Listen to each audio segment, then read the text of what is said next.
We're going to do deals today, and I'm going to hand it over to John Hoopengarner and Mike McCready's in a second. But I think that maybe John, if it would be helpful for those who don't know you, to maybe kind of give a quick, like 60, 120-second story about what you're doing and who you are. A lot of I know you got a busy job. A lot of people think they can't do this and work at the same time. So give us a little bit of background, and let's jump into the deal. This is two deals. Yeah. So, my name is John Hoopengarner. I've been with the Wicked Smart community since, I think I joined, was it last August? I started QLS. I dove straight into the associate level program, which is at immersion level. Yes, I have a W-2 job. I'm pretty busy working at an aerospace company. And that's not the challenging part. The challenging part is my two little kids. So, they're fun, but with the busy job and the family, I still make time to do this. So you can do it. So I love it. So John, real quick before we to get into the deal, let me know which one you want to do. So I'll put up on the screen later. So how long before you started calling, before you got the first one under agreement? And did I lose you? Are you having some technical difficulties, aren't you? Yeah, I just restarted it. So I think you should see me now. Okay. How long to get taken number one? I think it was 4 months, about 4.5 months. Sweet. Yeah. Great job. All right. Let's talk about this deal. Mike and John. Which one are we doing first so I have it queued up? I guess let's go with the first one that I got, which is the wine coupe, 1720 wine coupe. All right, got it. All right, take it away, boys, and then I'll share it once we get to that point. Not yet, though. Okay. Yeah. So, John, why don't you give us your background on this deal, the source first, how the lead came about, and a little background on the seller and his motivation. Yeah, so this was an expired listing. So for all of you who are not familiar with that, it's just, a house was for sale on MLS and just expired. And so I both were, I think my video is messing up there. So I might just stop it and let me. There you go. Distracting people. So, yeah, it was an expired, and how I got it was through a tool called Slide Broadcast, which basically sends out hundreds of, well, it depends on how many you have in your list, but in this case, it was a couple hundred expired listings, and it just leaves a voicemail saying that I'm looking for property in the area, and I'm interested in buying. Please call me back at this number. And so you get kind of the cream of the crop calling you back.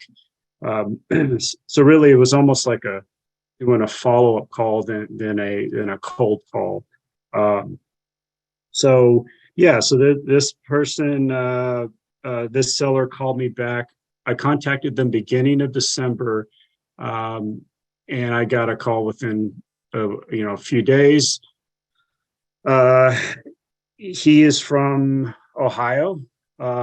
Used to live downtown, and this is a downtown condo. It's really, really nice. It's about just under a million.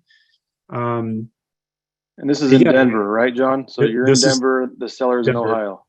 That's correct. Sorry. So they used to live there, and then they were in Ohio. They moved there, I think maybe a year or two ago, and they did use this as kind of a vacation home, but they realized they just weren't visiting that often, and they wanted to explore options of selling it, renting it. They did try to sell it. They didn't really like how low the price was going, so they pulled it. So that's they just let it expire. So we talked about a few options. The first one I went to was the lease purchase. They didn't really know what that was, so I explained it to them. They didn't like the idea that they weren't making any money on the monthly spread or the principal pay down. So that's when I pivoted to the assign out, or what we call an AO, which is basically me going to my market, finding a tenant buyer for the price that the seller wants and the rent that the seller wants. And then if they agreed to that, I assign that contract back to them and pick up a portion of the down payment. We can get into those details here in a minute. Yeah, I'll stop you right there real quick, John. So just so everybody knows that we're going into the conversation on the first call with the direction with your scripts to get it under contract under a lease purchase or owner financing, right?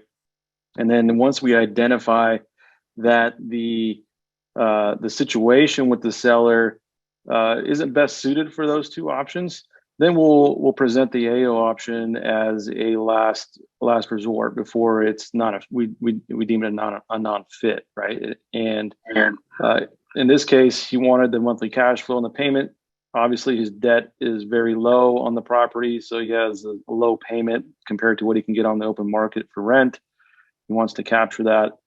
So the AO option is definitely the best fit for the seller.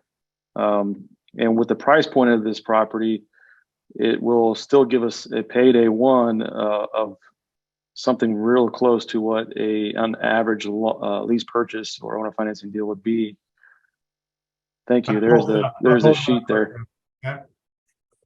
So now that everybody could see, I don't mean to cut you off there, John, but I'm gonna go over it real quick here. So yeah, go ahead. The debt on the property is $370. They were hoping to get in that 900 to $1 million range on the call. So their equity is, over $500,000. So they weren't really in a vulnerable state where they couldn't afford the property, because I think they could probably rent this place out easily and make some good money. But I don't think they were in the mindset of being a landlord. At the same time, obviously they were trying to sell it, right? They had it on the market with an agent. So, so John, go ahead and take over from here on how your conversation went in regards to the motivation. Get into that piece.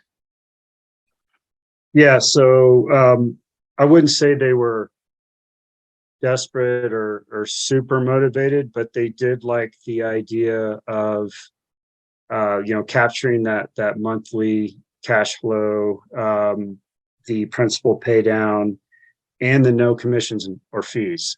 When I said there was no commissions, he was like, "Oh, really?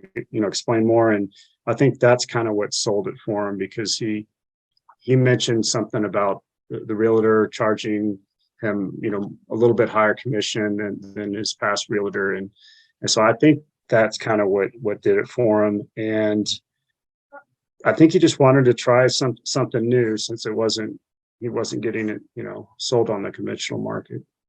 Yeah, and one more piece, John, before you jump to the next point there. A good thing to remember is, okay, we do want to help people that are motivated, who are in a crucial situation where either they can't afford the property or they're moving, or if it's an investment property, they don't want to be a landlord anymore, right? We want to take that off their shoulders and handle that for them. But in addition to that, you got to remember, in some of these properties, these options are the best way to maximize the value for the seller. So if the seller is in a good position like this one is, where he doesn't need the money right away, but he does want to maximize the value in the property, you could really map out the profit centers in an AO structure, where he's going to make way more than what he would have selling it traditionally, or even at the asking price that he was at, since he's not paying any commissions or fees. If you add in the total monthly cash flow in addition to the principal pay down monthly for a 2-year period, he's going to come out way ahead. So think of it on both sides of the spectrum, right? Someone who is in a lot better financial situation, we can help those people as well, maximize the value in their asset. And at the same time, we can also help those who are not in the best situation, who really need our help to save their house. So just wanted to make that point there. Go ahead, John. Yeah, so did you want me to go into how we came up with some of the numbers here? Or? Sure. Yeah, let's jump into it.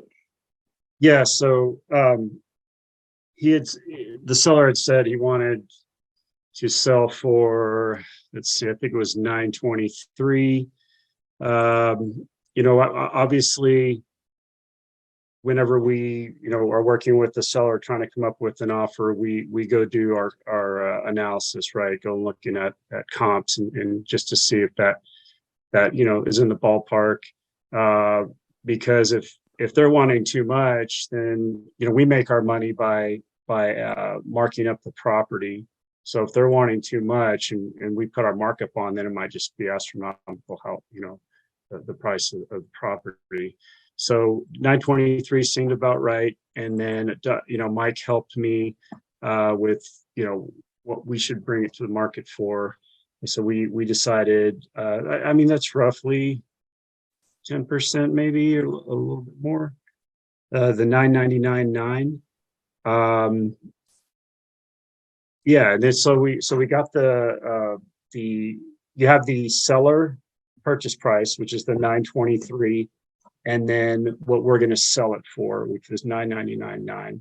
So we are keeping that difference there, that between the 999.9 and the 923, which came out to what is that? I don't have the numbers right here in front of me. 76. 76.5. Yeah. Yeah, sorry, 76.5. Right. And so the other piece we needed was, well, what do you want the rent for? Because they're the ones making that monthly cash flow. So he came back and said, I think it was like 3,776. And we looked at some other units in the building and thought, well, that seems a little high. So what Mike suggested is, that included HOA. The HOA on this property was pretty high. It was $771 a month. But this is a really nice condo downtown. I don't know if you've ever been to Denver. It's right across the street from Union Station. Coors Field is down the street. So HOA being 771 there is probably normal. But we decided to get more eyeballs on the property. Mike suggested, well, let's say price it just under 3K, so 2,995, and then in the description you say plus HOA of 771. That way you're going to get a lot of people that are, in their search they might put, show me everything under 3K, and then it pops up. So that's how we came up with the rent, and the seller was okay with that. Let's see, what else am I missing, Mike? I'm just gonna pause here for a minute. We will open this up for Q&A here, and we have another deal to go over. So if you have any questions for John or Mike, we'll open it up here in a minute. But I think the relevant question to ask here, John, is you mentioned something about the price, the way that we price the properties, and this is in QLS. This is in our QLS home study course, and if you don't have it, I would highly recommend you check out the course. Pete, can you put the link up, please, in the chat for those who do not have QLS? Is we price it just under market rents or near market rents, and then we add in the taxes later. So that's what, if there's any confusion on that, we can take some questions on that, but that's the strategy that we teach in our QLS home study course. So this is on the market, John? It is. It is. Mm-hmm. Okay. Sorry, I just wanted to point that out. You guys can continue with what is and I can put the sheet back up if anyone is confused or has questions on it, but explain how you kind of work. Does the seller get anything up front, or are they just getting their number? Can you dive into that a little deeper? Yeah. So with this, at this price point, the 999, this would be a jumbo loan. So the tenant buyer would need to come up with 20% down payment, which, so 20% of the 999 comes up to, I guess, around 200K. Yeah. So that's the amount that they need to come up with. Obviously, we're not going to ask them to put 20% down, although they could say, yeah, I have 20%, great. But usually, and Mike, correct me here, It's over time. it's over time. So Yeah. we would want maybe up front, we're looking maybe 10% would be a good first upfront payment, and then work your way up to 20% during that 24-month or less term. I don't think I mentioned that a sign out is a 24-month term. So they just need to get to that 20% down payment over that time. So as far as what the seller takes home, so out of that 20%, that's $200K. So What's the split, John? What are we splitting with them? Are we going 50-50? I don't remember on this one. We're going, let's see, I think they're getting 123 and we're getting 76. So they're getting a little bit more. And the reason is because we're selling it for $999. They want $923. Our portion of the down does not come out of their money. It comes Right. out. It comes out of the markup. But as far so as the split, so that's the dollar amount they're going to get. But as far as the split, it's 50-50 until we get our 77,000, right, or so. Correct. Yeah. Yeah. So the way that works, guys, is let's say the buyer comes in at the time of moving with 10%. Okay, so that's going to be $100,000. We would split that amount 50-50 until we reach our 77 grand, right? And then the seller would receive 100% of the proceeds from their additional down payments over time. It's a little confusing, I know, but we can answer questions if there are any on that. It looks like we've got one. You guys want to take a few questions? You guys got some? Let's do it. Mike, Yeah. Go ahead. Judy, you can unraise your hand. And okay. So my question is, he didn't want to deal with a realtor, but a realtor fee would have been less than the 76,000. Yeah, but he wasn't getting that price with the realtor. It expired. So he would have to lower his price. In addition to that, he would have to pay a fee on top of that. So he would get a lot less than what he's getting with us. He had it on the market at, what was the original price he had on the market for? I think it was $1 million, wasn't it, or something like that? Or in the mid nines, he lowered it to the mid nines. Mid nines, yeah. Mid nines. Yeah, yeah, without a realtor, he said he would take it for 923, but I don't even think he would have been able to sell it at 923. Yeah. Does that make sense, Judy? So, but then, so what is the buyer getting it for? The buyer is getting it is purchasing $999. Yeah. So the broker couldn't find anybody for $1 million, but you can. That's what is happening.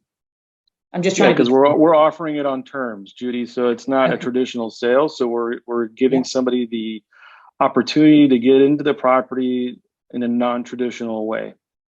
Whether they're a self-employed business owner who needs seasoning over time, who just needs time to show it on their taxes, or it could be anything, right? It could be anything at that point. It's someone who's in a unique position who can afford the property, has the cash flow to afford the property, just needs time to get the ducks in a row for the lender to approve them. Now, the realtor was going after a traditional buyer, right? And traditional buyers have purchasing power, especially in a declining market. They're going to come in and they're going to negotiate. They're not going to pay full market, especially in a declining market. They're going to come in there and want something off of the price. In addition, the seller has to pay a commission on top of that. So he's not only getting the price that we're giving him, you got to remember he's getting the cash flow too over these next 2 years, and then the principal pay down on top of that. I mean, I don't know the exact numbers. Maybe we should have put that on the sheet there, John. If you have the spread that they're going to be making from the difference in the payment to what they pay every month, and then times that by 24, that'd be a nice number to show the group, I think, to see in addition to the purchase price, what they're getting. And then the principal pay down. And in addition, yeah, and on top of that, the principal pay down as well. Okay. He's making like and on top of it, they don't need the money, right, Judy? So they're getting, not only that, they're getting this big down payment that's non-refundable. So you're really putting the seller in a very highly lever. I mean, they're in a good position, right? Where if something goes sideways with the buyer, they're still in a great position. They still have the title on the property. They still, I mean, they keep all that money that they've received and they could just turn around and put it back on the market again. Like the risk is very low with this structure. Okay, thank you. You're I welcome. appreciate it. Awesome. Anybody else? Just before we go to the next deal, and Brian or John, if you have your spread numbers, that would be helpful because you can see what the seller gets out of it.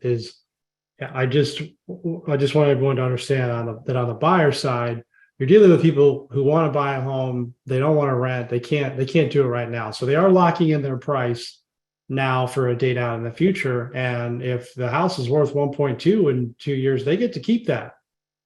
So there's a benefit to them. They see the benefit, and there's more people that can't qualify for a loan who can. That's just facts, especially now with interest rates going up. So there is likely going to be a lot of action on this house, John. Now, do you have the numbers on the monthly? Yeah, so I don't have it on the screen, but I'll just say it out here. Looking through my notes, their mortgage payment was $2,300. That's with PITI. And then you got to add the 771 HOA. And then, so that comes out to, what is that? A little over 3,000. 3,000. And then it's on the market. They're getting 3,776. So, yeah, so they're making about $700 spread a month. That's without the principal pay down. So, I mean, it's about 16. That's another, 8,400 a year. Yeah, so 16,800 in addition on top of their price. So they were getting 923 plus 16. You're at 940 now, and then plus the principal pay down. I don't remember how much that was. Either, John, do you have that in front of you? What was the principal pay down? Might as well add it in here just so they can see the whole picture. I don't have that on here. I mean, it has to be at least $500 a month. I think it was around 600 to 700 for principal pay down. Okay, so that's another 14 grand. So they're at 955 now without any commissions or fees. Like they're netting 955. With the realtor, if they're trying to sell it for 950, take out 6% off of that. What are you looking at there? Probably 880. So they're making $70,000 more going with us and then going with the realtor. And that's if they got 950 full ask, right? And they didn't. They had it on the market at that and it expired. Nice. Any other questions for John or on this deal before we go to the next deal? I was just going to make a comment. I call it an executive lease purchase because the seller gets the 3 paydays. The seller gets what we want, right? I like that. We get a little portion of it, but this isn't like, hey, Mr. Seller, you're getting paid 3 different ways, which is what we're all about, right? So that's how we kind of promote it to the seller, like, hey, upfront, monthly, and you're getting the premium. Go ahead. Sorry. That's all right, Russell. No problem. Just want to remind everyone that we have an event coming up, Look at Smart Summit. If you're not registered for it, we're going to put a link on the screen here. I'm going to mention it again. Live event. You get to meet people like John Hoopengarter, Mike, Russell, me, if that's something that interests you. It's going to be great. The QLS event was tremendous in September. Links on the screen, smartrealestatecoach.com/events/summit. It's 2 days with a VIP day on the last day, which we got tremendous feedback at QLS Live for those who attended the VIP day. Okay,